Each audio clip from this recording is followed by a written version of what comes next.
දරුවනි අපි දැන් සාකච්ඡා කරමින් යන්නේ ශ්‍රී ලංකා ගිණුම් කරන ප්‍රමිත පාඩම ඒ 37 වන ප්‍රමිතිය ප්‍රතිපාදන අසම්භාව්‍ය වගකීම් සහ අසම්භාව්‍ය වත්කම් සම්බන්ධ ප්‍රමිතිය LKS 37 ප්‍රමිතිය. අපි මේ ප්‍රමිතිය හඳුනා ගැනීම හා අභ්‍යාස ගණනාවක් අපි පහුගිය ඒකක තුලින් සාකච්ඡා කළා. අද මේ අපි සාකච්ඡා කරන්නේ මෙහි අවසාන ඒකකය අවසාන පරිච්ඡේදය. අපි අභ්‍යාස දැනට 28ක් දක්වා කතා කර තිබෙනවා. අද ඒකකයේ තුලිනුත් අපි අද පාඩම තුලින් අපි තවදුරටත් අභ්‍යාස කිහිපයක් සාකච්ඡා කරමු මෙම ප්‍රමිතියටම අදාළව. බලන්න අභ්‍යාස අංක 29 සීමිත හිරුක පොදු සමාගම වසරක වගකීම් සහතික කාලයක් සහිතව භාණ්ඩ විකිණීම කරනවා. වොරන්ටි කාඩ් එකක් දෙනවා වසරක. 2017 4 දිනට වගකීම් සහතික ප්‍රතිපාදන ගිණීමේ රුපියල් 6,70,000ක ශේෂයක් තිබිලා තිබෙනවා. පසුගිය වර්ෂය තුළ කරන ලද විකුණුම් සඳහා ප්‍රවර්තන වසර තුළදී සමාගම විසින් වගකීම් සහතික වියදම් ලෙස රුපියල් 4,50,000ක් ගෙවා ඇත. හරිනේ? ඊළඟට කියනවා මෙය ප්‍රවර්තන වසරේ බෙදාහැරීමේ වියදම් යටතේ දක්වා ඇත. 2018 3.31 දිනට වගකීම් සහතික ප්‍රතිපාදන ලෙස රුපියල් 4,50,000ක් අස්තමේන්තු කරලා තිබෙනවා. අවශ්‍ය වන්නේ 2018 3.31 දිනෙන් අවසන් වසර සඳහා වගකීම් සහතික ප්‍රතිපාදන ගිණුම සහ 2018 3.31 දිනෙන් අවසන් වසර සඳහා මූල්‍ය ප්‍රකාශවල උද්ෘතයන්. පැහැදිලිනේ? දැන් මේ සමාගම හිරුක සමාගම වගකීම් සහතික පත්‍ර නිකුත් කරමින් තමයි භාණ්ඩ විකිණීම කරන්නේ. වසරක වගකීමක් දරන ආයතනය. ඒ අනුව මේගොල්ලෝ වසරක් පාසා ප්‍රතිපාදන කරමින් එනවා. 2017 4 දිනට මේ වගකීම් සහතික ප්‍රතිපාදන ගිණීම 6,70,000ක ශේෂයක් තිබිලා තියෙනවා. ඒ වගේම ගිය වසරේ සිදු කළ විකුණුම් වෙනුවෙන් මේ අවුරුද්ද රුපියල් 4,50,000ක ඒ සඳහා වියදම් දරලා තිබෙනවා. ඒකෙන් තව විදිහකින් කිව්වොත් වගකීම් සහතික ප්‍රතිපාදන ගිණීම භාවිත කර තිබෙනවා 4,50,000ක. ඒ දරුවෝ වියදම මේ වන විට බෙදාහැරීමේ වියදම් තුල ඇතුළත් කියලායි කියන්නේ.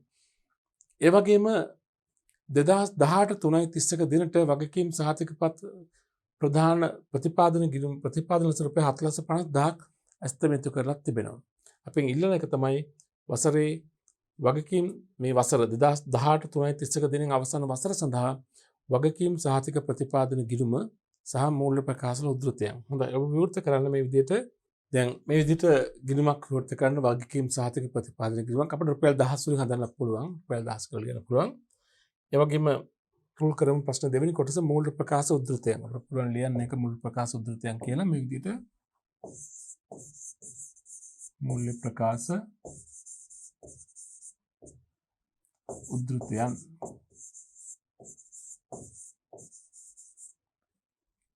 කතම ආදායම් ප්‍රකාශන අපි රුපියල් 1000 වලින් හදමු. ආදායම් ප්‍රකාශන අපිට වෙනත් විදම් කියන ශීර්ෂය වල කරනවා. මූල තත්ත්ව ප්‍රකාශනය ඒ අපිට ජංගම වගකීම් කියන ශීර්ෂය වල කරනවා. මොකද වගකීම් වසරක් සහිත වගකීම් ප්‍රතිසහතිකයක් නිකුත් කරන්නේ. ඒ කියන්නේ එතකොට ජග වගකීමක් නේද ඒක?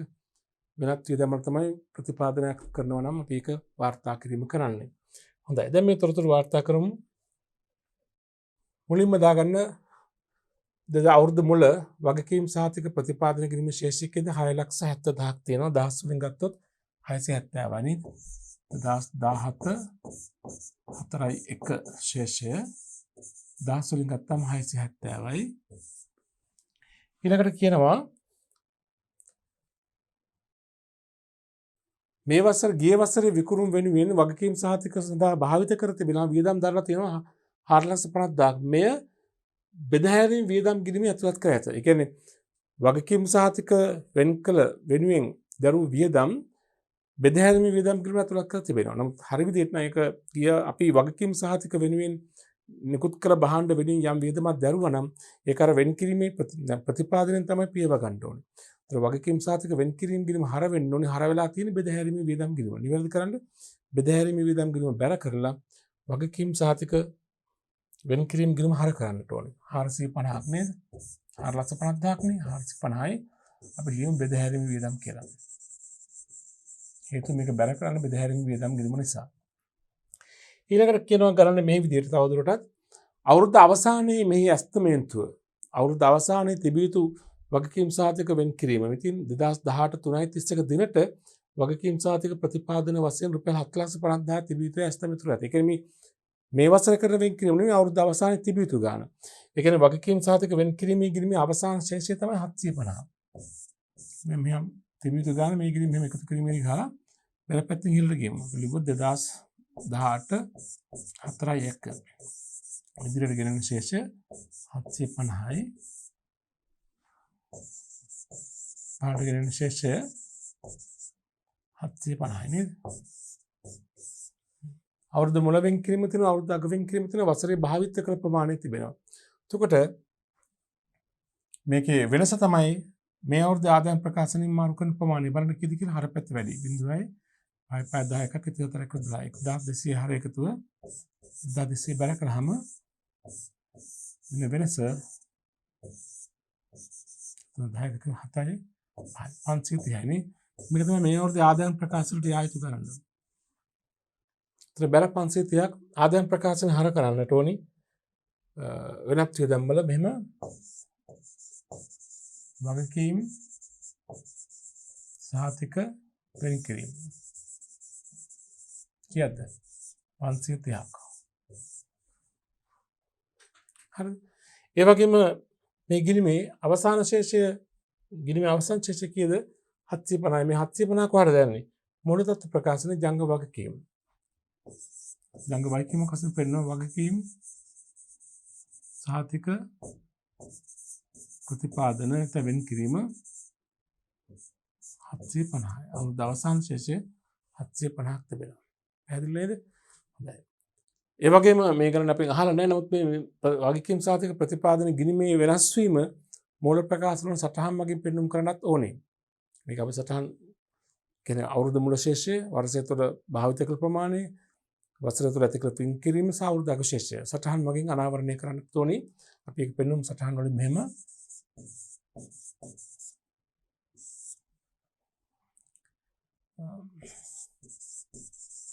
වගකීම් සහතික ප්‍රතිපාදන කියලා එහෙම දාන්න මුලින්ම අවුරුදු මුල ශේෂය. අර ගිණුම දැන් ලෙජර් ගේමේ සත්‍ය ලෙජර් ගිණුම අපි මූල ප්‍රකාශන වල හෙළිදරව් කරන්නේ නැහැ. ලෙජර් ගිණුමට හරබරක් කරන ශේෂයන් පෙන්වන්නට ඕනේ.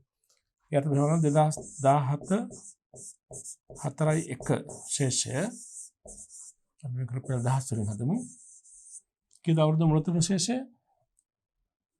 670යි 670යි පාලින්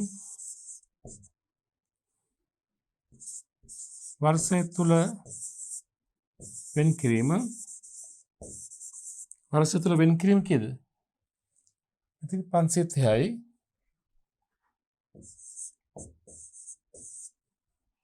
ඊළඟට වර්ෂය තුළ භාවිතය. ඒ කියන්නේ මේකෙන් කොයිතරම් ප්‍රමාණයක් භාවිතා කළාද?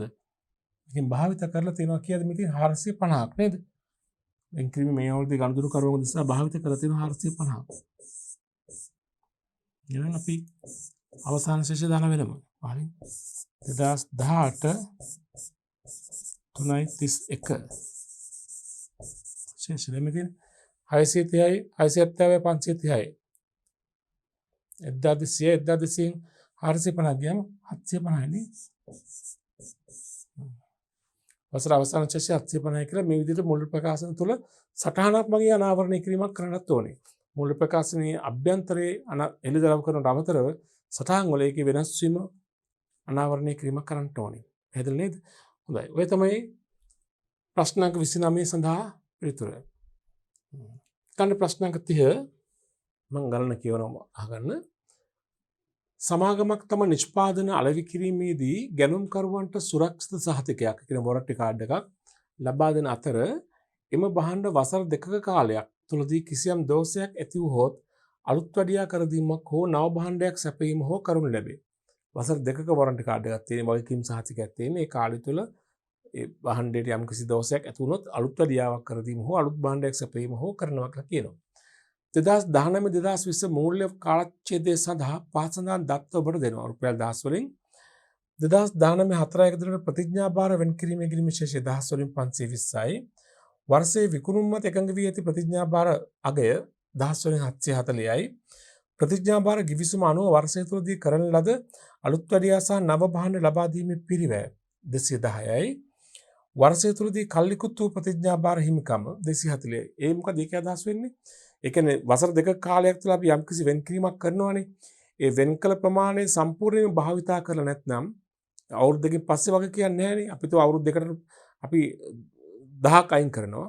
නමුත් භාවිතයට ගත්තේ 800යි. එහෙනම් අර 200 අපි කියනවා කල්ලිකුත් වූ ප්‍රතිඥාභාර ඉල්ලීම කියලා. නැත්නම් ප්‍රතිඥාභාර වෙන් කිරීමේ අතිරික්තය. හරිද? ඒක නැවත ලාභයට ගල්පා ගන්න ඕනේ. නැවත ආදායම් ප්‍රකාශනට මාරු කරන්න ඕනේ. නැවත ලාභයට ප්‍රතිවර්තය කරන්න ඕනේ. වර්ෂ තුන කල්ලිකුත් වූ ප්‍රතිඥාභාර හිමිකම තියෙනවා 240ක්. ඊළඟට කියනවා අවශ්‍ය වන්නේ එක 2019-2020 වසර සඳහා ප්‍රතිඥාභාර වෙන් කිරීම ගිණුම. මේ ගිණුමක් රුල් කරන්න ඕනේ. දෙක ප්‍රතිඥාභාර වෙන් කිරීම සම්බන්ධව අනාවරණය කළ යුතු මූල ප්‍රකාශ වල අනාවරණය කළ සටහන.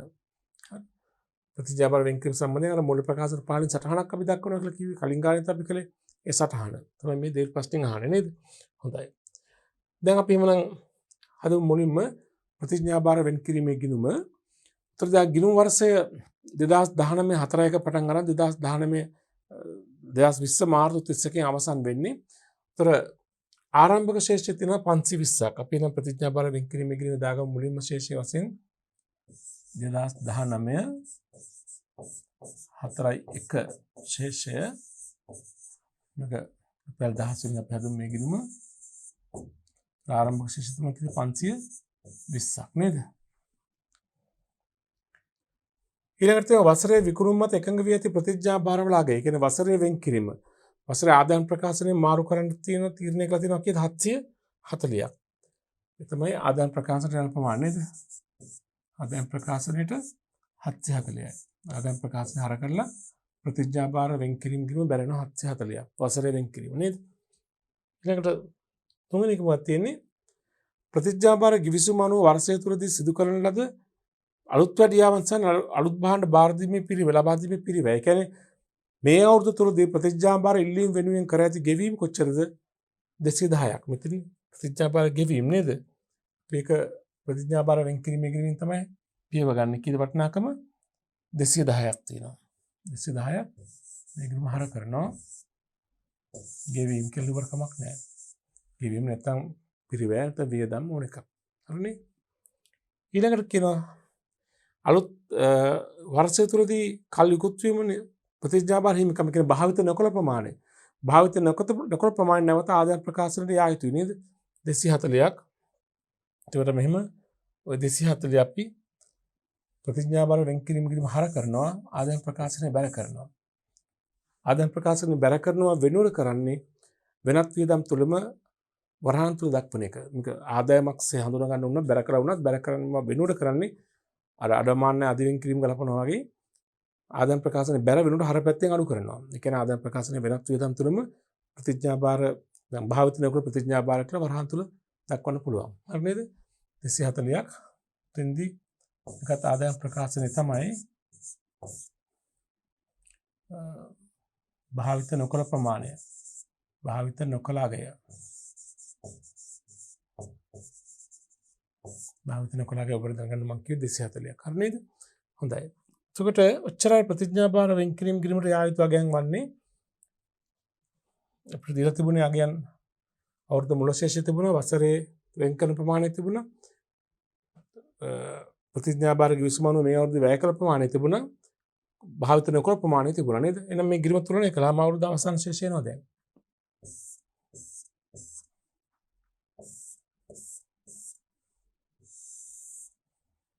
කීයද බලන්න වසර අවසන් ශේෂය 0.726 නේ? 260 එපතර තමන් වෙනස බලන්න 0.6 4යි 8යි 12යි නේද? ශේෂය පහළට ගෙනාවා 2020 4යි 1 ශේෂය ඉහළට ගෙනවා 810ක්. හරි නේද? 810ක් තියෙනවා. හොඳයි. ඔය තමයි ප්‍රතිඥාභාර වෙන් කිරීමේ තත්ත්වය. ඊට අපි දෙවෙනි ප්‍රශ්නේ අහනවා ප්‍රතිඥාබර වෙන්කිරීම සම්බන්ධව අනාවරණ කළ යුතු අනාවරණය. ඒ කියන්නේ මූල ප්‍රකාශන සටහන නේද? අපි සටහන මෙහෙම දාමු. මේ සටහන දාන අවුරුද්ද මුල ප්‍රතිඥාබර වෙන්කිරීම කිරීමේ ශේෂය. වර්ෂය තුළ වෙන් කළ ප්‍රමාණය. වර්ෂ තුළ භාවිත කළ ප්‍රමාණය. භාවිත නොකළ ප්‍රමාණය. සහ අවසාන ශේෂය නේද? මෙහෙම ගමු. 2019 4.1 ශේෂය දැන් උඩින් කියලා තියෙන ප්‍රතිඥාබර වෙන්කිරීම කියලා නේද? රුපියල් 1000 වලින් යමු එකක්.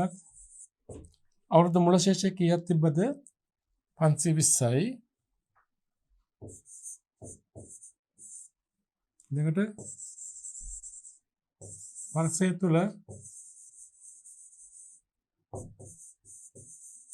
වර්ෂය තුල වෙන්කිරීම කීයද? වර්ෂය තුල වෙන්කිරීම ඉතින් 740යි. ඒක බැහැ වෙනවා නේ. ඊළඟට හර වෙලා තියෙනවා කරුණු දෙකක්. වර්ෂය තුල භාවිත කළ ප්‍රමාණය 210යි නේද? මේ වර්ෂය තුල භාවිතය කියන්නේ වෙන්කිරීමේ වර්ෂය තුල භාවිත ප්‍රයෝජනගත ප්‍රමාණය. භාවිත කළ ප්‍රමාණය තියෙනවා කීයද? 210ක්. මේක අඩු වෙන්න ඕනේ. දැන් වෙන්කිරීම නිසා වැඩි වෙනවා, භාවිත කිරීම නිසා අඩු වෙනවා. ආපහු ඒකෙන් ආයෙත් මාරු කරන භාවිත නොකළ ප්‍රමාණය නේද? ඔව් නේද? ඊළඟට භාවිත නොකළ හිමිකම් ගැලපීම භාවිත නොකළ හිමිකම් තියෙනවා කීයක්ද? 240ක්. ඒක නැවත ලාභයට ගැලපුවා නේද? ඒකත් අඩු වෙනවා මෙතන නේද? එතන අවුරුදු අගස්සිය කියනවා 520ට 740 එකතු වෙනවා 1260යි. 1210ක් භාවිත කරා 240ක් භාවිත නොකරන නිසා නැවත ලාභයට ප්‍රතිවර්තය කළා නේද? ඒතර මේ 1260න් 450ක් අඩු කරන්න. ඒතර 1260 450 ගියාම 810 උත්තරේ නේද? ඒ තමයි 2020 3.31 ශේෂය. හරිද නේද? ඒ ඉලක්කම තමයි මූලතත්ත්ව ප්‍රකාශනයේ ජංගම බැරකමක් වශයෙන් පෙන්වන්නේ. ප්‍රතිඥාබාර වෙන්කිරීම කියලා. ඒ වගේ මම ඔයාලට කිව්වා මේ ගණනේ අර ආදායම් ප්‍රකාශනය හදනකොට ආදායම් ප්‍රකාශනට යායුතු කරුණු දක්වනකොට මේක මේ අහලා මම ඔබට දැනගන්න මම කියන්නේ වෙනත් වියදම් කියන ශීර්ෂය තුල මේ ගණන ආදායම් ප්‍රකාශන ඉලක්කම් දෙකක් මාරුණානේ බලන්න. වසරේ වෙන්කිරීම 740යි භාවිත නොකළ හිමිකම් ගැලපීම තියෙනවා 240ක්. උතර මෙහෙම එක පෙන්වන්නේ ආදායම් වෙනත් වියදම් තුල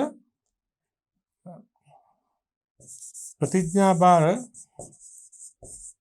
වෙන්කිරීම කියලා 740 දානවම ඒ වගේම ප්‍රතිඥාබාර වෙන්කිරීම 240ක් නැවත බැර කරානේ. ඒතර ප්‍රතිඥාබාර වෙන්කිරීම කිරීම හරහා ආදායම් ප්‍රකාශනේ බැරනේ.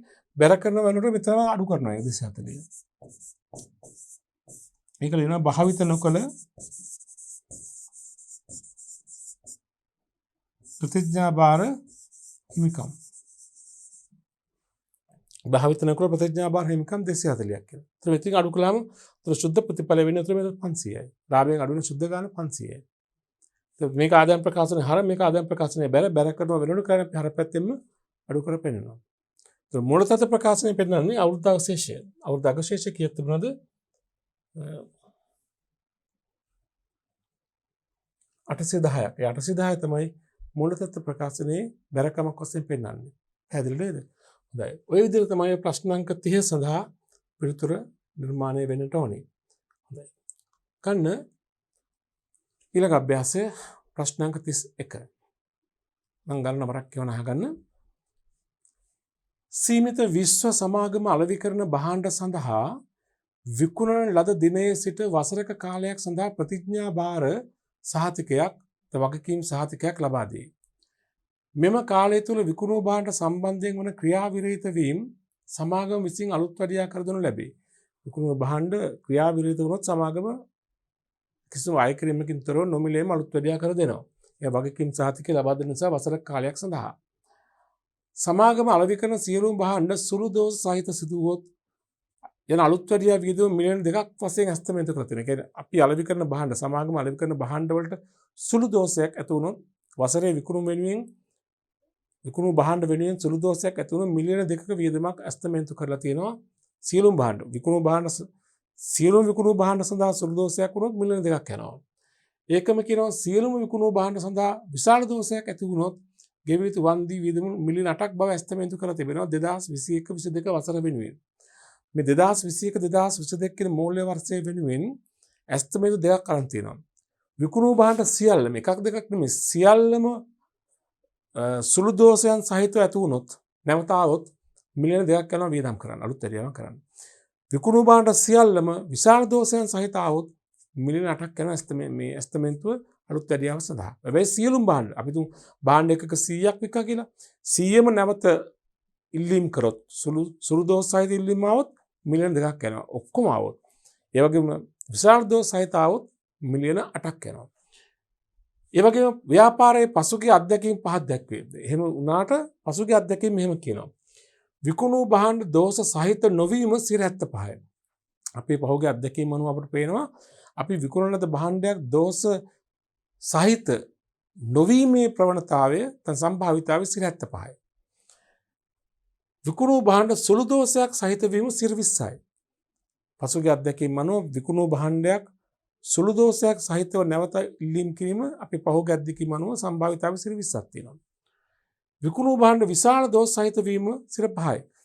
අපි පහුගිය අත්දැකීම් අනුව අපි විකුණු භාණ්ඩ සම්බන්ධයෙන් විශාල දෝෂ සහිත ඉල්ලීම් කරලා තියෙනවා 5% ඇස්තමේන්තුවක් නේද?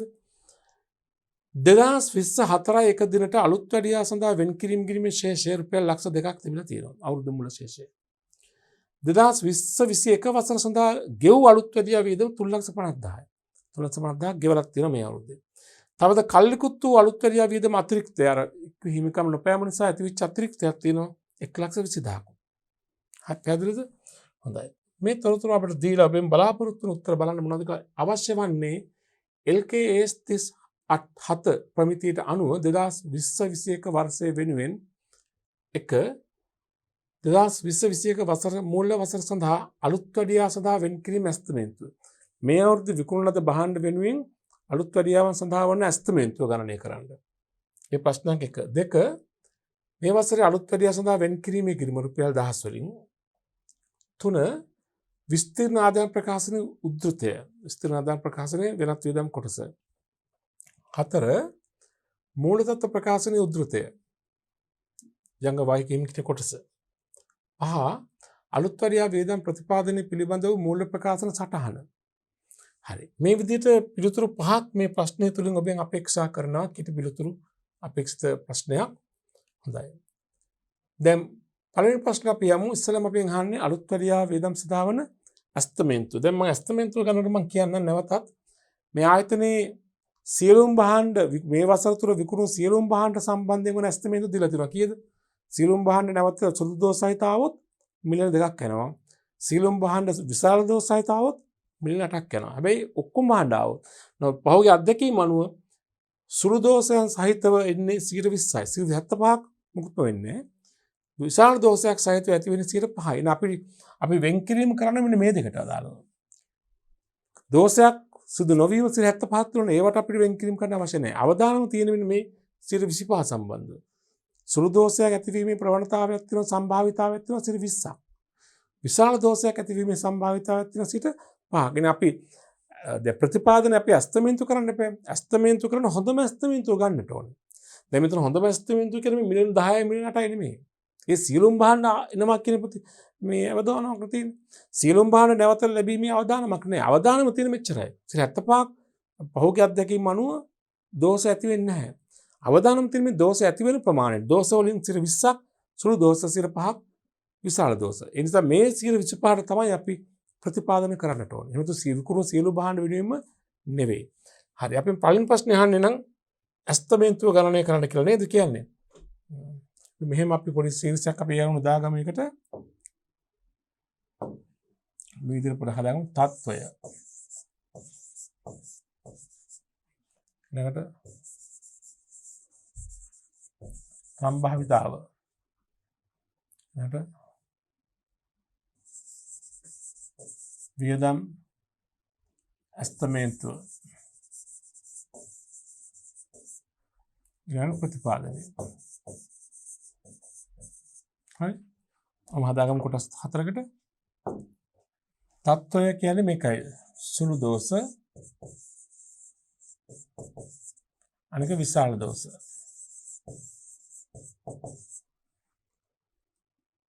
සුළු දෝෂයක් ඇතිවීමේ සම්භාවිතාවය සිට කීයද? පහුගිය අත්දැකීමෙන් සිට 20යි. විශාල දෝෂයක් ඇතිවීමේ සම්භාවිතාවය සිට 5යි. නේද? ඔව්. එතකොට වියදම සුළු දෝෂයන් සඳහා සියලුම භාණ්ඩ සම්බන්ධයෙන් සුළු දෝෂයක් આવොත් මිලියන වියදම මිලියන 2යි විශාල දෝෂ සඳහා මිලියන 8යි තියෙන්නේ නේද? එස්ටිමේට් වියදම මෙතන වියදම එස්ටිමේට් මිලියන 8යි නේද?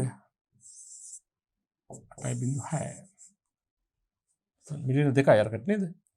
සුළු දෝෂ වලට මිලියන 2යි 1.6යි විශාල දෝෂ આવොත් මිලියන 8යි. එහෙනම් ප්‍රතිපාදනය කොච්චරද වෙන්නේ? විකුණු භාණ්ඩ සියල්ලගෙන්ම සුළු දෝෂ ඇතිවීමේ ප්‍රතිපාදනයේ සම්භාවිතාවය 20යි. එහෙනම් වියදම් ඇස්තිමේන්තුව ලක්ෂ 2.20ක් තියෙනවනේ මෙතන. 2 මේ ලක්ෂ 20ක් තියෙනවා. ලක්ෂ 20න් 20ක්. ලක්ෂ 20න් 20ක් කියලා කියන්නේ කීයක්ද? ලක්ෂ 4යි. සුළු දෝෂ ඇතිවීම වෙනුවෙන් අලුත් පරියාම සඳහා වෙන් කරන මේ වර්ධ විකුණු භාණ්ඩ සම්බන්ධයෙන් ලක්ෂ 4ක්. ඊළඟ විශාල දෝෂ ඇතිවීමේ සම්භාවිතාවය 5යි. මුළු භාණ්ඩ සියල්ලටම විශාල දෝෂයක් આવොත් යන වියදම ලක්ෂ 80යි. කියන්නේ මිලියන 8යිනේ ලක්ෂ 80යි. මේ ලක්ෂ 80න් 5ක් තමයි සම්භාවිතාවය තියෙන්නේ. ලක්ෂ 80 5ක් කියන කීයද? 10ක් නම් ලක්ෂ 8යි 5ක් කියන එතනත් ලක්ෂ 4යි නේද? එහෙනම් මේ අවුරුද්දේ විකුණු භාණ්ඩ සඳහා අවශ්‍ය ප්‍රතිපාදනය කීයද? ලක්ෂක්ම කීයද? 8යි. මේ තමයි වර්ෂයේ විකුණුම් සඳහා වන වියදම් වසරේ විකුණු භාණ්ඩ සම්බන්ධයෙන් වෙන් කළ යුතු දැන් වියදම් ඇස්තමේන්තුව. මෙච්චර ප්‍රමාණයක් වසරේ භාණ්ඩ වෙනුවෙන් විකුණු භාණ්ඩ වෙනුවෙන් අපි අලුත් පරියාම සඳහා වෙන් කරන්නට ඕනේ. පැහැදිලි නේද? හොඳයි. ඇස්තමේන්තුව ගත ආකාරය පැහැදිලි නේද? අපි බලන්නේ ක්‍රියා විරහිත වීමේ දෝෂ ඇතිවීමේ සම්භාවිතාවය තමයි අරගෙන ගණනය කිරීම කරන්නට ඕනේ. අභ්‍යාස තොරතුරු අනුව. හරි. අපි යමු ඊළඟ ඒකේ දෙවෙනි කොටසට අලුත් පරියා සඳහා වෙන් කිරීම ගිණුම.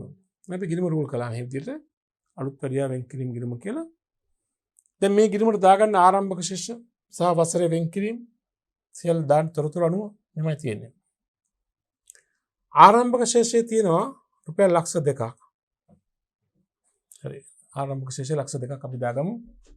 2020 4යි 1 ශේෂය අපි දහස් වලින් යනවා ලක්ෂ 2 අගබින්දුව අයින් කළාම 200යි නේද? ඊළඟට මේ වසරේ වෙන් කිරීම කීයද? ලක්ෂ 8ක් වෙන් කරන්න එපා. ආදායම් ප්‍රකාශනයෙන් ගේනවනේ කීයද? ලක්ෂ 8. මේ වසර සඳහා වෙන් කිරීම ලක්ෂ 8ක් තියෙනවා. නේද? අපි ඒක වෙන් කරනවා ආදායම් ප්‍රකාශනයෙන්.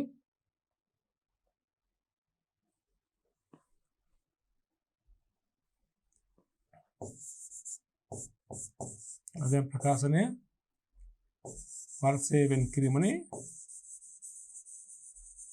ලක්ෂ 8කින් දහස් වලින් ගත්තාම කීයද? 800යි. ඊළඟට මේ වසරේ වර්ෂය තුල ගෙව් අලුත් පරියා වියදම් තියෙනවා 3,50,000. ඒ කියන්නේ වෙන් කර ප්‍රමාණය දැන් භාවිතා කරලා තියෙනවා 3,50,000ක් නේද? ඒත් අපි ඒක හර කරන්න ඕනේ. දැන් මේ වෙන් කරලා තියෙන ප්‍රමාණය 3,50,000ක් භාවිත කරලා තියෙනවා නේ. 3,50,000ක් කියන්නේ 350ක් ගෙව් අලුත් පරියා. ඒ වගේම කියනවා තවත් තොරතුරක් අපිට දෙනවා. වර්ෂය තුළ කල් ඉක්ුත් වූ භාවිත නොකළ අතිරික්තයක් තියෙනවා 1,20,000. ඒ කියන්නේ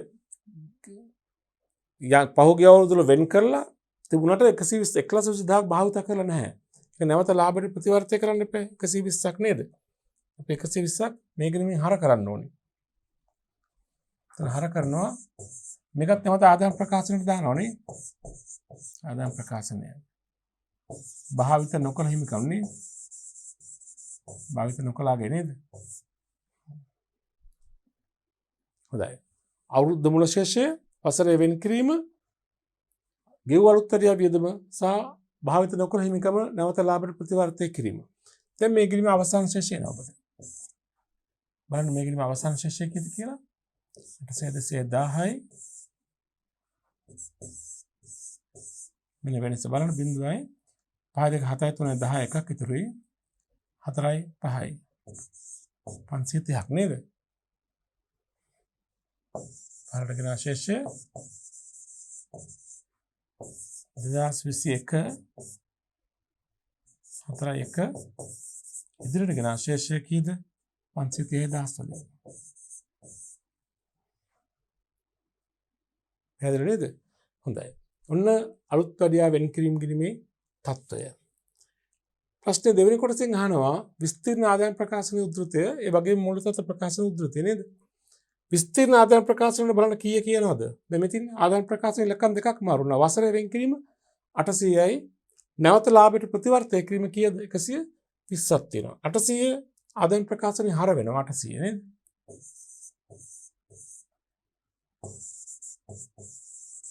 අලුත් වැඩියා වියදම් වෙන් කිරීම 800ක් අලුත් වැඩියා වියදම් වෙන් කිරීම කියලා ආදායම් ප්‍රකාශනේ හර.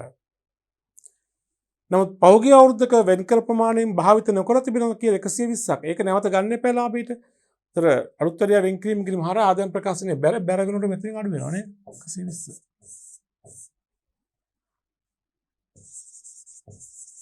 භාවිත නොකළ වෙන් කිරීම භාවිත නොකළ වෙන් කිරීම තියෙනවා. භාවිත නොකළ හිමිකම් ඒත් හරි. හිමිකම් පෑම්. භාවිත නොකළ හිමිකම් පෑම් තියෙනවා 120ක්. හරි නේද? හරි. ඔන්න විස්තීර්ණ ආදායම් ප්‍රකාශනයේ දැන් මේක විස්තීර්ණ ආදායම් ප්‍රකාශන කියලා අපි හඳුන්වන්නේ. විස්තීර්ණ ආදායම් තාම ගැලපෙලා නැහැ. නමුත් මේ උද්දෘතය අතේ වෙනත් වියදම් වල එනවා මේ විදිහට ඉලක්කම් දෙකක් එනවා. වසරේ වෙන් කිරීමයි භාවිත නොකළ හිමිකම් පෑමේ අගයයි නේද? දැන් ලාභයට ප්‍රතිවර්තය කළා අගයයි. ඊට පස්සේ අපෙන් අහනවා මූලතත්ත්ව ප්‍රකාශනය. මූලතත්ත්ව ප්‍රකාශන වල යන්නේ මොකක්ද? වන්දි වෙන් කිරීමේ ගිණීමේ අවසාන ශේෂය කීයද? 530ක්. තාම මෙහෙම අලුත් වැඩියා වියදම් ප්‍රතිපාදනය 530යි. අවුරුදු අග ශේෂය නේද? අග ශේෂය අලුත් වැඩියා වියදම් ප්‍රතිපාදනය කියලා 530ක් යා යුතුයි. හොඳයි. ඊළඟට යා යුතුයි ඊළඟ පෙළෙන්න ඕනේ අලුත් වැඩියා වියදම් ප්‍රතිපාදන සම්බන්ධ මූල්‍ය ප්‍රකාශ සටහන. ඒකේ මොකද අපි දක්වන්නේ? අලුත් වැඩියා ප්‍රතිපාදනය කිරීමේ ආරම්භක ශේෂය, වර්ෂයේ වෙන් කිරීම, වසරේ භාවිත කළ ප්‍රමාණය, භාවිත නොකළ ප්‍රමාණය, සහ අවසාන ශේෂය නේද? එහෙම ලියමු. දැන් රුපියල් 1000 කියලා මම ලියන්නම්. 2020 4යි 1 ශේෂය මේ අලුත් වැඩියා වෙන් කිරීම ගිණුමින් ගන්න පුළුවන් නේද? ඉතින් අවුරුදු මුල ශේෂය 200යි වසරේ මාරු කිරීම 800යි නේද? එකිනෙකිය 200යි ඊළඟට වර්ෂය තුල වෙන් කිරීම 800යි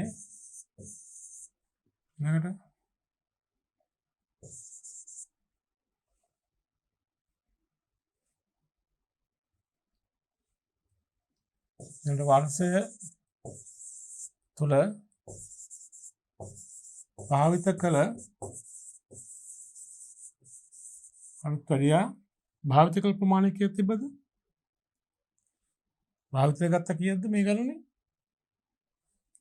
350ක් නේද? භාවිත නොකර තියෙන 120ක් නේද?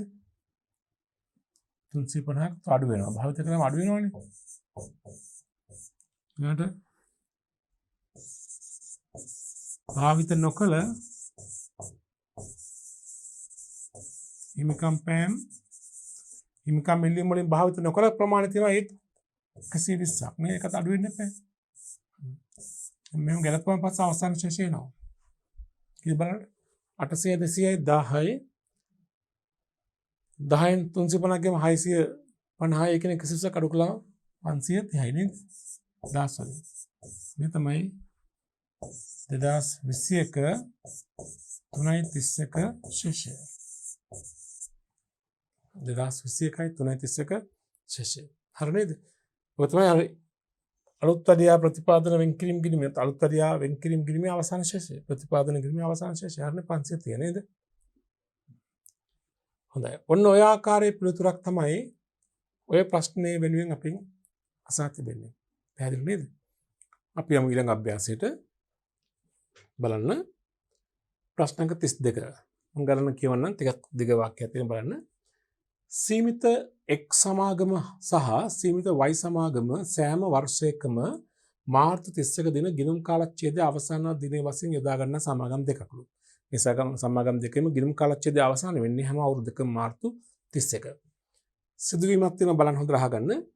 2019යි 12/31 දින සීමිත y සමාගම විසින් සීමිත x සමාගමට විරුද්ධව සිය වෙළඳ නාමයේ ව්‍යාජ ලෙස භාවිතයට ගැනීමට විරුද්ධව රුපියල් මිලියන 2ක වන්දියක් ඉල්ලා නඩුවක් පවරලා තියෙනවා. කවුද නඩුව දාලා තියෙන්නේ? y සමාගම. කාට විරුද්ධවද? x සමාගමට විරුද්ධව සිය වෙළඳ නාමයේ ව්‍යාජ වශයෙන් භාවිතා කළා කියලා වන්දි මුදලක් ඉල්ල මිලියන 2ක වන්දියක් ඉල්ලලා.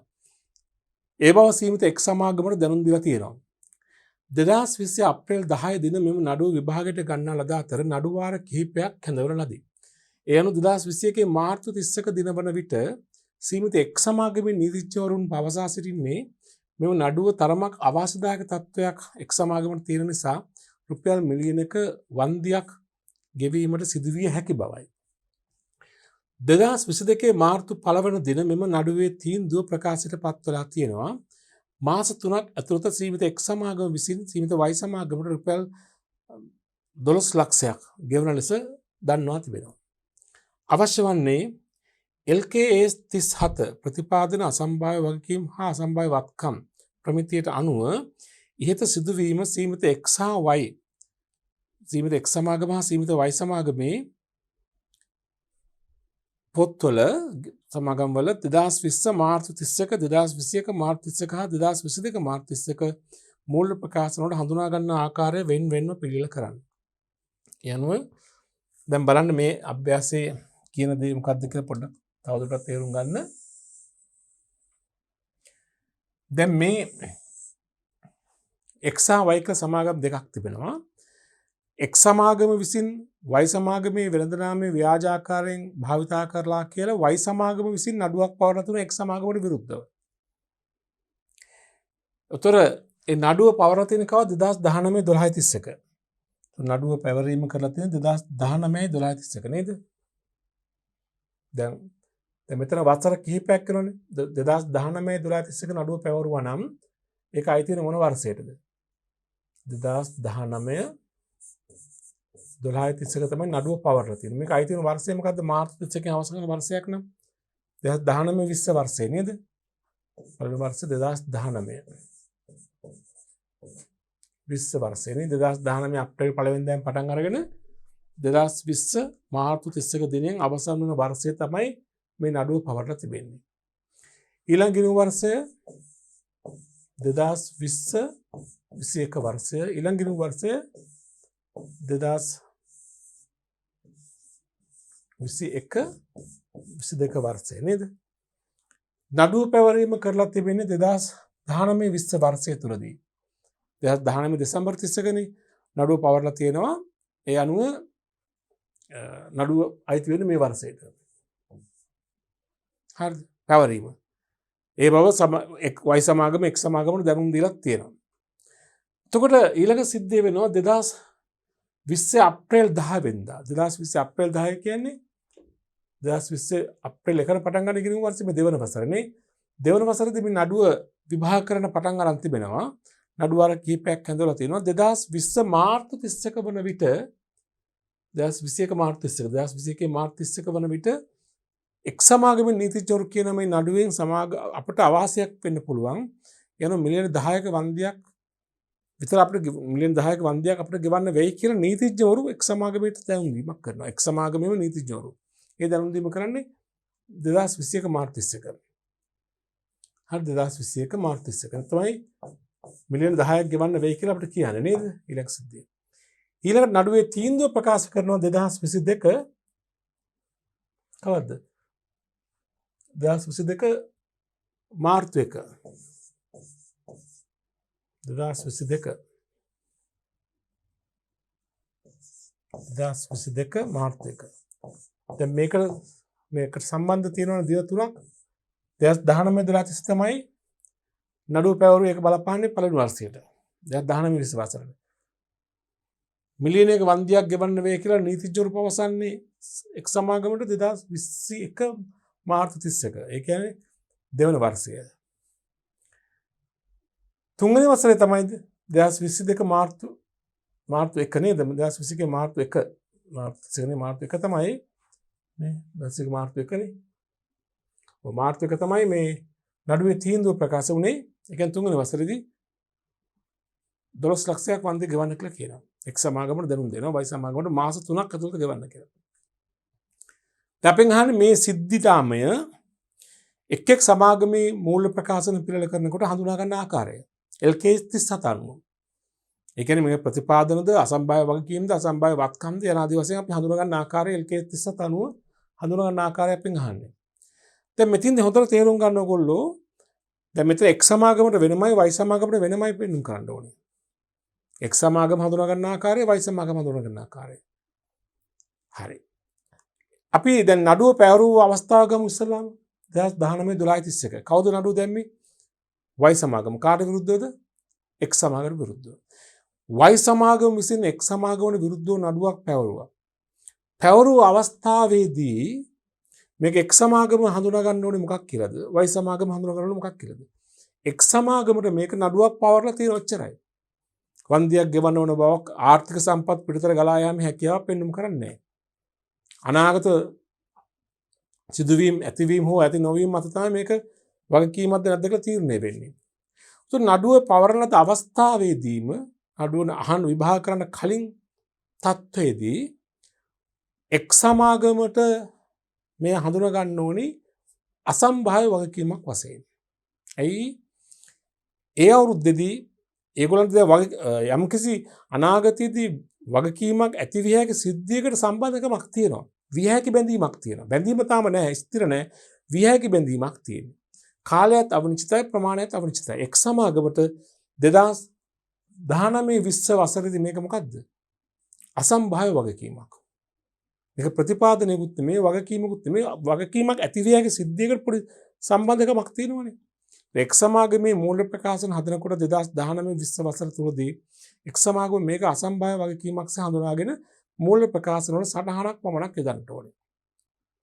එම සිද්ධියම වයි සමාගමට මොකද්ද? තමන්ට ලැබිය යුතු වන්දි මුදලක් ඉල්ලා නඩුවක් පවරලා තියෙනවා. තමන් තමයි නඩුව පවරලා තියෙන්නේ. තමන්ට ලැබෙන්න මුදලක් අවශ්‍යයි කියලානේ වන්දියක් ඉල්ලා. අරගොල්ලන්ට වන්දියක් එක් සමාගමකට වන්දිය ගෙවිය යුතු පාර්ශවය වයි සමාගම කියන්නේ වන්දිය ලැබිය යුතු පාර්ශවය. කවදාද මේ නඩු තීන්දුවෙන් පස්සේ මේ නඩුව මේ සාධාරණයෙන් ඔප්පු වුණොත් වයි සමාගමට වන්දි මුදලක් ගෙවන්න වෙනවා. සමාන එක් සමාගමට වන්දි මුදල ගෙවන්න වෙනවා. වයි සමාගමට වන්දි මුදලක් ලැබෙන්න තියෙනවා. ඒතර මේක වයි සමාගමේ වත්කම් පැත්තක් නිරූපණය කරන දෙයක්. අනාගත ව්‍යාපාර පාලනයෙන් තොරව අනාගත සිදුවීමක් ඇතිවීම හෝ ඇති නොවීම මත පැවැත්ම තහවුරු කරන වත්කමක්. ඒතර වයි සමාගම මේක 2019 20 වසර තුලදී හඳුනා ගන්න ඕනේ මොකද්ද? අසම්භාව්‍ය වත්කමක් වශයෙන්. එක් සමාගමකට අසම්භාව්‍ය වගකීමක් මුල් අවුරුද්දේදී එම සිදුවීම වයි සමාගමට අසම්භාව්‍ය වත්කමක්. හැබැයි දෙගොල්ලම මේක මූල්‍ය ප්‍රකාශවල හඳුනාගන්නේ ගිණුම්ගත කරන්නේ නැහැ. සටහන් මගින් පමණයි වාර්තා කරන්න ඕනේ. අසම්භාව්‍ය වත්කම් වාර්තා කරන්නේත් නැහැ පොත්වල. අසම්භාව්‍ය වගකීම් වාර්තා කරන්නේත් නැහැ. සටහන් මගින් පමණක් වාර්තා කළ යුතුයි. මොකද මේක අනාගතයේ වත්කමක් විය හැකි තත්වයක් තියෙනවනේ. ඒ නිසා සටහන මොකද වන්දි නඩුවෙන් දින්නොත් වන්දියක් ලැබීමේ හැකියාවක් තිබෙනවනේ. දැනට නැහැ. 2019 20 කියන වසර අවසානයේ 2020 මාර්තු 31 දිනට එක් සමාගම මුදලක් ගෙවන්න අවශ්‍යත් නැහැ. වයි සමාගමට මුදලක් ලැබීමේ හැකියාවකුත් නැහැ. ඒ නිසා අපි වසරෙන් වසර ගත්තොත් 19 20 වසරට එක් සමාගමට මොකද්ද මේක? අසම්භාව්‍ය වගකීමක්. වයි සමාගමට මොකද්ද මේක? අසම්භාව්‍ය වත්කමක්. අපි ලියමු මේ විදිහට උත්තරේ. වසරක වසර අපි ලියමු. 2020යි 3යි 31 දිනින් අවසන් වසර කියන්නේ 2019 20 වර්ෂය නේද? 2019 20 වර්ෂයනේ.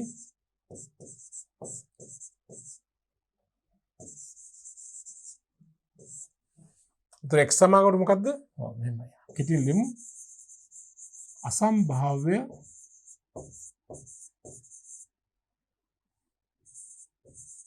වගකීමක්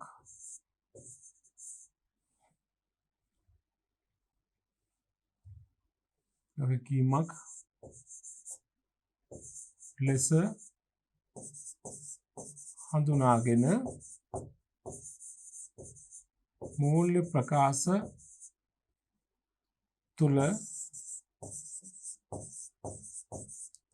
සටහනක් පමණක්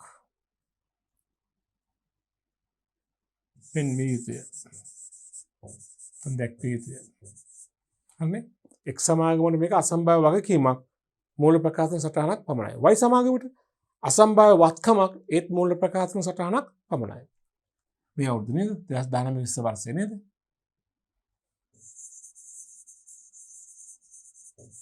අසම්භාව්‍ය වත්කමක් ලෙස හඳුනාගෙන මූල්‍ය ප්‍රකාශ තුල සටහනක් පමණක් යෙදිය යුතුය. හරිද? එතකොට මතක තියාගන්න ඕනි අසම්භාව්‍ය වගකීමක් වෙනවා x සමාගමට y සමාගම අසම්භාව්‍ය වත්කමක්. හරිනේ? 2019 20 වසරට සටහන් පමණයි. ඊළඟට දෙවැනි අවුරුද්ද මොකද වෙන්නේ? දෙවැනි අවුරුද්ද සිද්ධිය මොකද්ද? 2021 මාර්තු 31 දින එක් සමාගමේ නීතිඥවරු කියනවා මේ නඩුවෙන ව්‍යාපාරයට අවාසිදායක තත්ත්වයක් ඇතිවීම ඉඩකඩ තිබෙනවා. සර් රුපියල් ලක්ෂ 10ක් විතර ගෙවන්න වෙයි කියලා. අතර මොකද තත්ත්වය? දැන් එක් අර අසම්භාව්‍ය වගකීම දැන් එක් සමාගමට දැන් ප්‍රතිපාදනයක් වීමේ ලකුණු පහළලා තියෙනවානේ. දැන් 2019 20 වසරට ඒක අසම්භාව්‍යයි කියන වගේ හේතුව බැඳීමත් විය හැකි අවිනිශ්චිතයි, කාලයත් අවිනිශ්චිතයි, ප්‍රමාණයත් අවිනිශ්චිතයි. දෙවෙනි අවුරුද්ද වෙන විට දැන් බැඳීම අවිනිශ්චිතම නිශ්චිත භාවයක් පත් වෙලා තියෙනවා. අපේම නීතිඥ මහතුරු කියනවා මේ නඩුවෙන් අපි පරදිනවා. අපිට අවාසදායකයි. අපිට වන්දියක් ගෙවන්න වෙනවා කියලා. ඒක දැන් බැඳීම දැන් නෛතික බැඳීමක ස්වරූපයක් අරන් තිබෙනවා. ඒක අවිනිශ්චිත භාවය නෙමෙයි නිශ්චිතතාවයට පරිවර්තන වෙලා තියෙනවා. හැබැයි තවමත් කාලයයි වටිනාකම අවිනිශ්චිතයි. කවදා ගෙවන්න වෙයිද කියලා දන්නේ නැහැ. වටිනාකමත් අවිනිශ්චිතයි. හරියටම කීයක් ගෙවන්න වෙයිද දන්නේ නැහැ. හැබැයි දල වශයෙන් නීතිඥ මාතෘ කියන විදිහට නම් ලක්ෂ 10ක ප්‍රමාණයක් විතර ගෙවන්න වෙයි. ඉතින් වටිනාකම අවිනිශ්චිත අවස්ථාවක ප්‍රතිපාදනවලදී හොඳම ඇස්තමේන්තුව ලබා ගන්න ඕනේ. වටිනාකම අවිනිශ්චිත නම් වෙන්කිරීම කරනකොට වටිනාකම ගණන් බලන්න එපා. ඒ වටිනාකම සඳහා අපි ගන්න හොඳම ඇස්තමේන්තුව. හොඳම ඇස්තමේන්තුව මොකද්ද? නීතිඥ මාතෘ කියන රුපියල් ලක්ෂ 10ක් විතර අපිට ගෙවන්න වෙයි කියලා. ඒ වෙන අයගේ අහලා වැඩක් නෑ. නීතිඥවරු කියන මෙච්චරක් ගෙවන්න වෙයි. ඒගොල්ලෝ දැන් මේ නඩුව සම්බන්ධයෙන් වැඩිම තොරතුරු දන්නා අය. ඒ නිසා අපි ඒගොල්ලෝ කියන ආකාරයට ලක්ෂ 10ක් අපි වෙන්කිරීමක් කළ යුතුයි. එහෙනම් මේ සිද්ධිතාමයම 2020-21 වර්ෂයට එක් සමාගමට දැන් මොකද්ද? ප්‍රතිපාදනයක්. දැන් තවදුරටත් අසම්භාව්‍ය වගකීමක් නෙවෙයි. එහෙනම් 2019-20 වසරේ අසම්භාව්‍ය වගකීමක් වූ සිද්ධිය 2020-21 වසරේදී ප්‍රතිපාදනයක ලක්ෂණ පෙන්눔 කරනවා. ප්‍රතිපාදනයක් ලෙස හඳුනාගෙන ලක්ෂ 10ක් ඒ සඳහා වෙන්කිරීමක් කළ යුතුයි. 2020-21 වසරේ සීමිත එක් සමාගම. අපි එක් සමාගම පැත්තෙන් මොකද්ද වෙන්න ඕනේ කියන එක එක් සමාගම පැත්තෙන් මෙහෙම ලියන්න දෙවන අවුරුද්දේදී 2020-21 වර්ෂයේනේ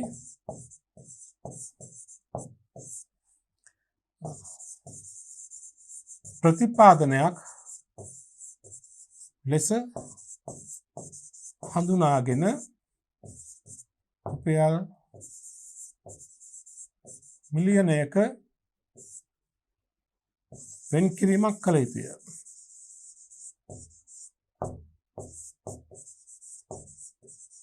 හරිනේ? දෙවන අවුරුද්දේ මේගොල්ලන්ට ප්‍රතිපාදනයක් ඒක. පළවෙනි අවුරුද්දේ අසම්භාව්‍ය වගකීමක් වුණා. දෙවන අවුරුද්දේ මොකද්ද? ප්‍රතිපාදනයක්. ප්‍රතිපාදනයක් වශයෙන් හඳුනා ගන්න ඕනේ. රුපියල් ලක්ෂ 10ක රුපියල් මිලියන 1 වෙන් කිරීමක් කළ යුතුයි. ඒ අනුව ආදායම් ප්‍රකාශන හර කරලා වන්දි වෙන් කිරීම කියලා ගිණුමකට බැර කරනවා. ඒ වන්දි වෙන් කිරීම මූල තත්ත්ව ප්‍රකාශන ජංගම වගකීමක් ලෙස පෙන්වන්නට ඕනේ. ජංගම හෝ ජංගම නොවන වගකීමක් වශයෙන්. හරි ඔය එක් සමාගම වයි සමාගම වයි සමාගමට තවමත් මේ වත්කම උපලබ්ධ වෙලාද? ගිය අවුරුද්දේ හඳුන්ගත්ත කොහොමද අසම්භාව්‍ය වත්කමක්. දෙවෙනි අවුරුද්දේ තාම වත්කමට නිශ්චිත තීන්දුවක් ලැබිලා නැහැ. වයි සමාගම දෙවෙනි අවුරුද්දෙත් මේක හඳුනාගන්නේ මොකද්ද? අසම්භාව්‍ය වත්කමක් වශයෙන්ම තමයි. ඒ සිද්ධි මාලාව දෙවෙනි අවුරුද්දේත් ඒගොල්ලන්ට අසම්භාව්‍ය වත්කමක්. තාම වත්කම තීරණය වෙලා නැහැ. වත්කමක් වෙන බවට නිශ්චිතතාවයක් නැහැ. ඒක අසම්භාව්‍ය වත්කමක් ලෙස හඳුනාගෙන සටහනක් පමණක් යොදන්නට ඕනේ. ඔන්න ඒගොල්ලන්ට ඇස්තමේන්තුවක් කරන්න පුළුවන් කමක් තියෙනවා නම් ලැබිය හැකි වන්දි මුදල සම්බන්ධ ඇස්තමේන්තුවක් ඉදිරිපත් කරන්න පුළුවන්. දෙවෙනි අවුරුද්දේ උඩ. මුල් අවුරුද්දේ සටහනක් විතරක්ම දානවා. දෙවෙනි අවුරුද්දේ අපිට දැන් මේකේ අපිට අපි ලක්ෂ 20ක වන්දි මුදලක් ඉල්ලා ඇතත් ලක්ෂ 10ක පමණ වන්දියක් ලැබීමේ ප්‍රවණතාවයක් ඇත කියලා කියන්න පුළුවන්. හැබැයි සටහනක් විතරයි. ලියන අපි වයි සමාගමට දෙවෙනි අවුරුද්ද තත්ත්වය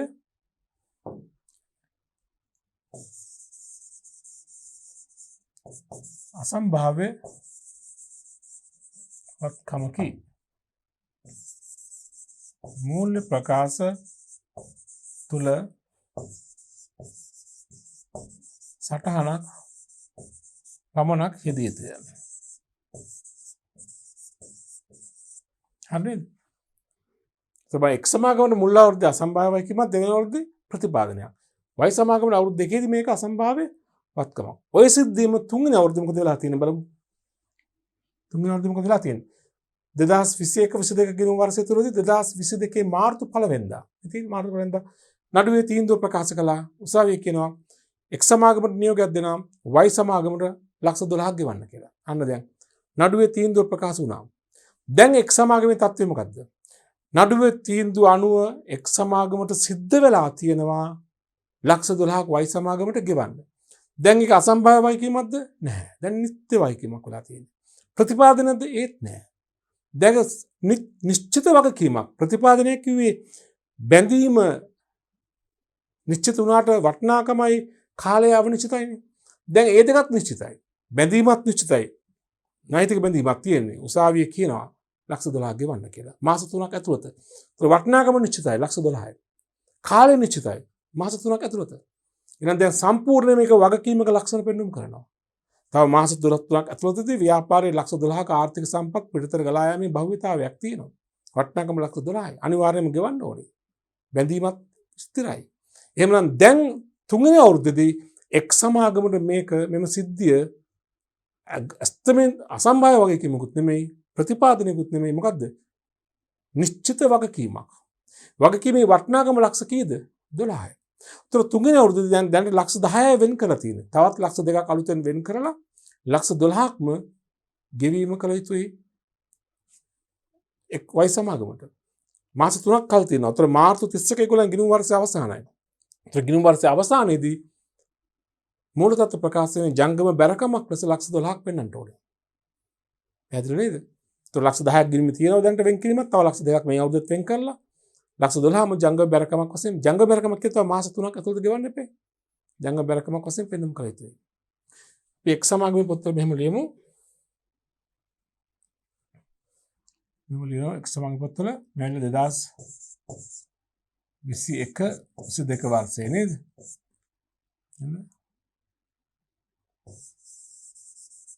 නිශ්චිත වගකීමක් ලෙස හඳුනාගෙන රුපියල් ලක්ෂ 12ක් ජංගම වගකීමක් ලෙස පෙන්වුම් කළ යුතුයි. ඒතර මතක තියාගන්න දැන් ඒගොල්ලන්ට නිශ්චිත වගකීමක් ඒක ප්‍රතිපාදනයක් හෝ අසම්භාව්‍ය වගකීමක් නිශ්චිත වගකීමක් ලක්ෂ 12ක් දැන් තියෙනවා. ඒක ජංගම වගකීමක් ලෙස පෙන්වන්නට ඕනේ. එක් සමාගමට වයි සමාගමට මොකද්ද? දැන් උසාවියේ තීන්දුව කළ ඉවරයි. නඩුවෙන් එයා ජයග්‍රහණය කරලා තිබෙනවා. ලක්ෂ 20ක් ලැබෙන්නේ නැහැ වන්දිය. හැබැයි ලක්ෂ 12ක් ලැබෙනවා. දැන් අන්න මෙතෙක් අසම්භාව්‍ය තිබුණු වත්කම දැන් ඔන්න නිත්‍ය වත්කමක් බවට පරිවර්තනය වෙලා ඉවරයි. දැන් සත්‍ය වත්කම බවට පරිවර්තනය වෙලා. දැන් වත්කම පැහැදිලි. දැන් අනිවාර්යයෙන්ම මාස 3ක් ඇතුළත ඒගොල්ලෝ ලක්ෂ 12ක් ලැබෙනවාමයි. දැන් ඔන්න ඒගොල්ලන්ගේ පොත්වල මේ නඩුවේ තීන්දුව අනුව ලැබිය යුතු වන්දි මුදල රුපියල් ලක්ෂ 12 ගිණුම් ගත කරන්න පුළුවන්. දැන් පහුගිය අවුරුදු දෙකේදීම අසම්භාව්‍ය වත්කමක් වශයෙන් පැවති දේ දැන් වත්කමක් බවට පරිවර්තනය වෙලා තියෙනවා. ඒ ලැබිය යුතු වන්දි කියලා ගිණුමකට හර කරලා වන්දි ආදායම් කියලා ගිණුමකට බැර කරන්න ඕනේ. ආදායම් ප්‍රකාශනය බැර කරනවා ලක්ෂ 12ක්. ලැබිය යුතු වන්දි කියලා ගිණුමකට හර වෙන ප්‍රමාණය ජංග වත්කම්. ඉදිරි මාස 3 තුන ලැබෙනවනේ. ජංග වත්කම් ලැබෙන්න ඕනේ. දැන් මෙතෙක් අසම්භාව්‍ය වගකීමක් වශයෙන් පැවති අසම්භාව්‍ය වත්කමක් වශයෙන් පැවති කරුණ දැන් ඒගොල්ලන්ට වත්කමක් බවට පරිවර්තනය වෙනවා. හින්ද වයි සමාගමේ පොත්වල ලියන්න ඕනේ මෙහෙමයි.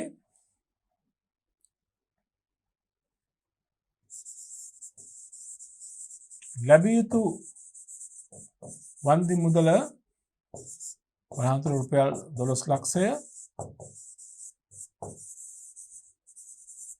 වත්කමක් ලෙස හඳුනාගෙන ගිණුම් තැබිය යුතුය. ඒක දුසටහන මෙහෙමයි ඉන්නේ. එතකොට මම එකත් ලියන්නම්. ලැබිය යුතු වන්දි ගිණුම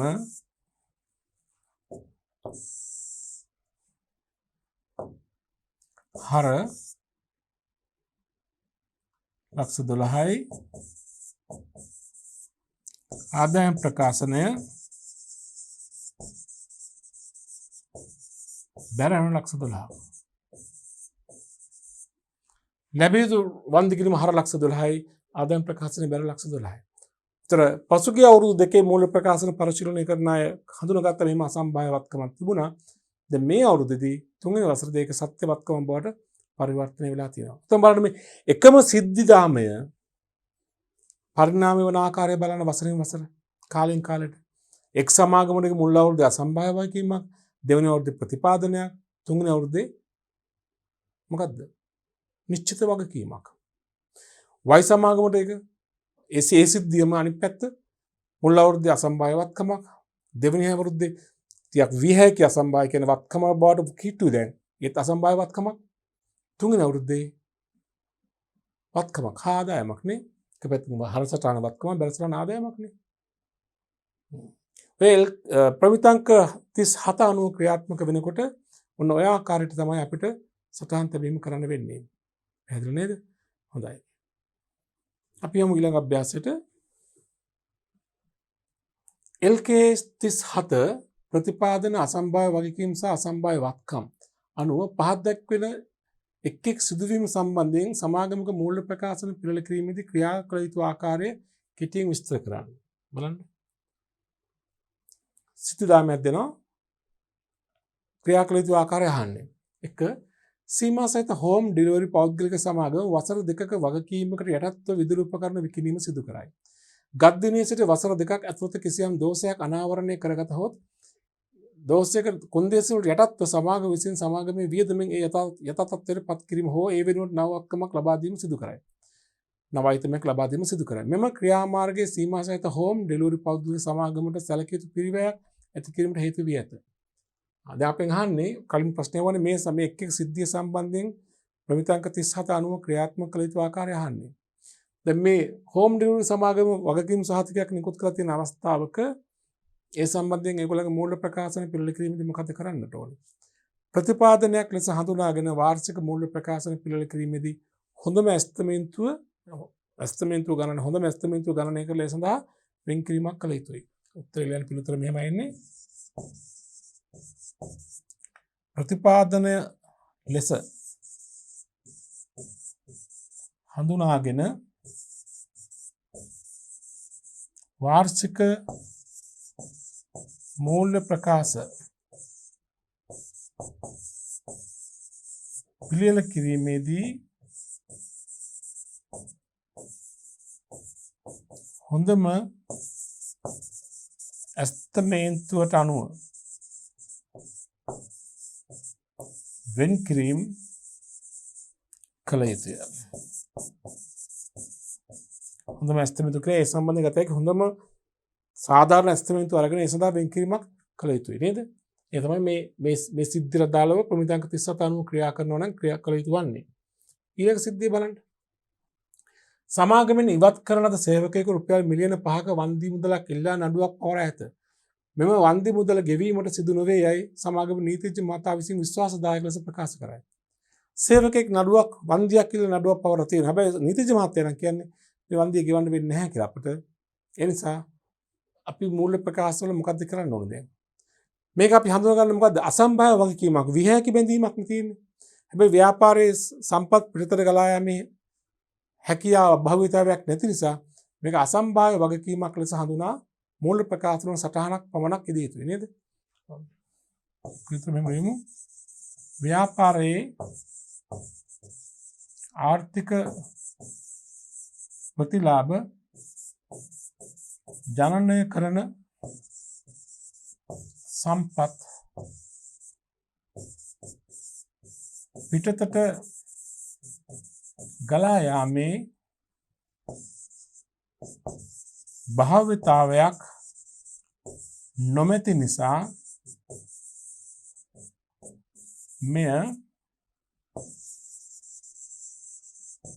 අසම්භාව්‍ය වගකීමක් ලෙස සලකා මූල්‍ය ප්‍රකාශ තුළ සටහනක් පමණක් යෙදිය යුතුය. තේරුණා නේද? මූල්‍ය ප්‍රකාශ තුළ සටහනක් පමණක් යෙදිය යුතුය. ආර්ථික සම්පත් පිටතට ගලා යෑමේ භාවිතාවයක් නැහැනේ. ඒ නිසා අසම්භාව්‍ය වගකීමක් වශයෙන් හඳුනා ගන්න ඕනේ. මූල්‍ය ප්‍රකාශ තුළ සටහනක් පමණක් යදන්න ඕනේ. එච්චරයි මේ සිද්ධිය සම්බන්ධයෙන් සමාගම අනුගමනය කරන්න ඕනේ. LK 37 අනුව නේද? ඊළඟ සිද්ධිය බලන්න 3 ගිවිසුමක් කඩ කළ ව්‍යාපාරිකයෙකුගේ රුපියල් ලක්ෂ 40ක වන්දි මුදලක් ඉල්ලා සමාගම නඩුවක් පවරා ඇත. මෙම තීන්දුව කෙබඳු වේද යන්න පිළිබඳව තවම නිගමනයක් ලැබෙන්නේ නැත. ව්‍යාපාරය තමයි අනිත් කෙනෙකුට විරුද්ධව නඩුවක් පවරා තියෙනවා. හරියට ඉස්සල අභ්‍යාසයේ සීමිත වයි සමාගම වගේ. ද වයින් සමාගමනේ එක් සමාගම නඩුව දැම්මේ. ඒ වගේ. ලක්ෂ 40ක වන්දියක් කියලා නඩුවක් දාලා තාම වෙයි නඩුවේ තීන්දුව කුමක් වෙයිද කියලා දන්නේ නැහැ. එහෙනම් ව්‍යාපාරයට මොකද්ද මේ? අසම්භාව්‍ය වත්කම. මොකද වත්කම ඇති වේද නැද්ද කියන එක තීරණය වෙන්නේ අනාගතයේ ඇති වෙන එකක් හෝ එකකට වැඩි සිදුවීම් ඇතිවීම හෝ ඇති නොවීම මත. ඒ නිසා මේක අපි දැනට සලකන්න මොකද අසම්භාව්‍ය වත්කමක්සේ සලකා මූල්‍ය ප්‍රකාශ තුළ සටහනක් පමණක් යෙදිය යුතුයි නේද? ඔව්. මෙන්න මොකද කරන්නේ නේද? අසම්භාව්‍ය වත්කමක් ලෙස සලකා මූල්‍ය ප්‍රකාශ තුළ සටහනක් පමණක් යෙදිය යුතුය. ඒ අසම්භාව්‍ය වත්කමක් වශයෙන් සලකන්න හේතුව තමයි මේක වත්කමේ ප්‍රයත්න තහවුරු වෙන්නේ අනාගත එකක් හෝ එකකට වැඩි සිදුවීම් ඇතිවීම හෝ ඇති නොවීම මත. ව්‍යාපාරයේ පාලනයෙන් තොර වූ සිද්ධියක්. අනාගතයේ උසාවියේ තීරණය කළොත් තමයි නඩුව විසිකරොත් මුකුත් නැහැ. නඩුව අහන්න තීරණය කළොත් අපි නඩුවෙන් දිනුනොත් පමණක් අපිට යම් කිසි මුදලක් ලැබෙයි. නැත්තම් ඒත් නෑ නේද? ඒ සියල්ල අවිනිශ්චිතයි. දැනට අපිට කරන්න පුළුවන්කම තිබෙන්නේ අසම්භාව්‍ය වත්කමක් ලෙස හඳුනා ගැනීමක් පමණයි. ඒ අනුව ගිණුම්ගත කිරීමක් කරන්නේ නැහැ. මූල්‍ය ප්‍රකාශවල සටහනක් පමණක් ඇතුළත් කරනවා. පැහැදිලි නේද? හොඳයි. ඔය අභ්‍යාසයත් එක්ක ළමයි අපි ශ්‍රී ලංකා ගිණුම් කරන ප්‍රමිතාංක 37 නොහොත් LKAS 37 අධ්‍යයනය කරලා අවසන් කරලා තිබෙනවා.